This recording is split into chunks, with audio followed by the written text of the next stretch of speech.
Hola, buenas. Mi nombre es Isabel Miriamato Cosías y soy doctora en psicología. Hoy quería hablaros del miedo. En publicaciones anteriores he estado hablando de las emociones básicas. He hecho una descripción muy breve y superficial y con la intención de, profundizar en las emociones a través de las preguntas que me hacéis a lo largo de distintas publicaciones. En este caso quiero hablar de la respuesta del miedo, de la experiencia del miedo, ya que es una de las emociones más demandadas y también el origen de múltiples patologías. El miedo es una emoción primaria.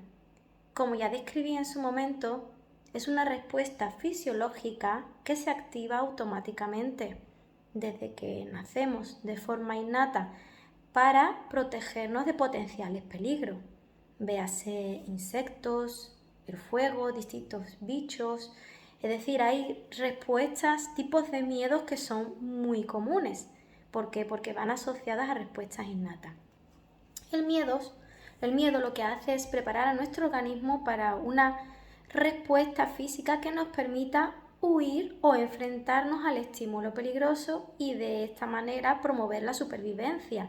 Es decir, la función del miedo es buena y evolutiva, es adaptativa y necesaria.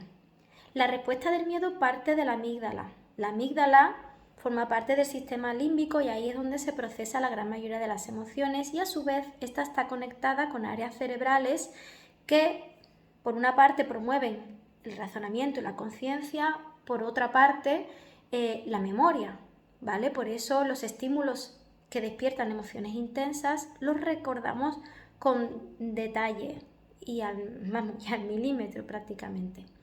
Bueno, pues como he dicho antes, esta reacción fisiológica que se despierta cuando experimentamos el miedo activa el sistema simpático.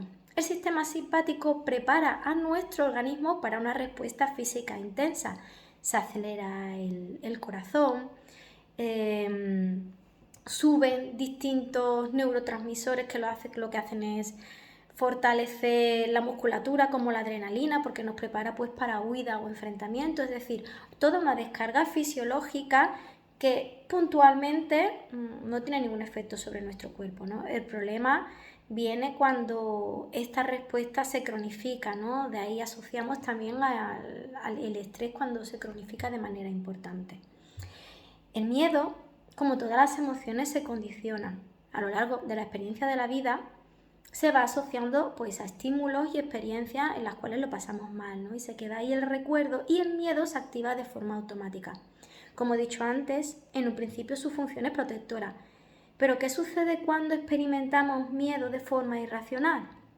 A lo mejor en algún momento hemos sentido un miedo intenso en una situación que en ese momento quizás sí era importante y potencialmente peligrosa para nosotros, pero se resolvió sin problemas y posteriormente situaciones similares no tienen por qué ser peligrosas. No obstante, la respuesta del miedo se activa. Por eso es un miedo condicionado. De ahí derivan fobias y distintos tipos de traumas.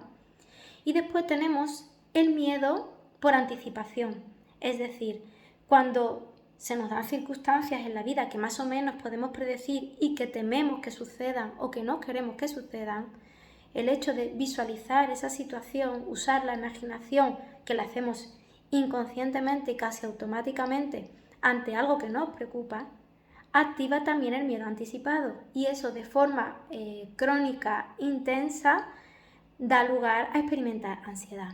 O sea, la ansiedad no es más que el miedo anticipado y claro, puede llegar a cronificarse.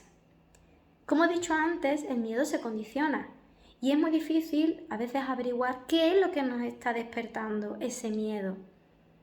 En muchos casos, en todos los casos, todo el mundo tenemos nuestros fantasmas, ¿no? Experiencias vividas, circunstancias que nos queremos repetir, conclusiones a las que llegamos por experiencias duras que vivimos o incluso el presenciar o escuchar la experiencia de otras personas que han sufrido y que también es otra forma de incorporar un miedo condicionado.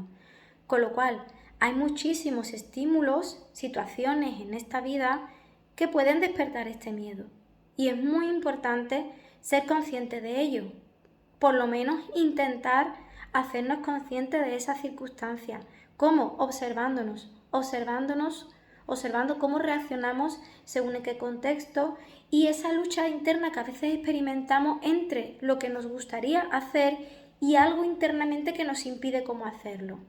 A veces este miedo lo podemos confundir con la intuición, ¿no? Tanto que decimos que tenemos un sexto sentido que nos alerta, sí que es verdad que, bueno, la intuición no es más que los mensajes de nuestro subconsciente a muchos niveles, ¿no? A niveles que ni nos percatamos. Y a veces esta intuición se activa por miedos condicionados. Entonces a veces cuando tenemos corazonadas o sensaciones en según qué contexto y situación que nos incomodan y que nos generan rechazo, es importante intentar hacer un análisis racional y lógico de esa situación y en base a los que nos conocemos a nosotros mismos, en base a nuestra experiencia de vida y situaciones que hayamos vivido o escuchado, en fin, en base al recorrido de nuestra vida, intentar distinguir si es bueno para nosotros enfrentar ese miedo, dar ese pasito o seguir donde nos quedamos. En relación a esto, viene también un término muy usado en la actualidad que es la zona de confort. ¿Vale? La zona de confort no es más que esa zona de control en la que hemos adquirido una rutina que nos hace sentir seguros, porque bueno, cuando tú tienes una vida rutinaria, al fin y al cabo es una vida que puedes predecir, ¿no? Que puedes controlar en cierto modo, ¿no? Y claro, el tener ciertas variables en nuestra vida estables nos da esa sensación de tranquilidad, de control. Y nos resistimos a veces a salir de esa zona de confort, aunque empecemos a darnos cuenta de que en nuestra vida pues nos gustaría cambiar algo, tenemos cosas que no nos llenan, buscamos algo y no sabemos realmente el qué, ¿no? Tenemos como una sensación de disconfort y bueno, es muy difícil diferenciarlo. Yo estoy dando ahora unos pequeños matices, ¿vale? El concepto de zona de confort es mucho más amplio y a veces no hay respuestas certeras, ¿no? Es simplemente conocerse a uno mismo, escucharse para saber dentro de lo que tú eres, de quien tú eres, dejando a un lado las opiniones ajenas, las vidas de otras personas, cómo lo han hecho otras personas, sino intentando saber qué es lo que tú quieres y qué es lo que está influenciando en tu respuesta emocional, pues descubrir qué es lo mejor para ti. Muchísimas gracias.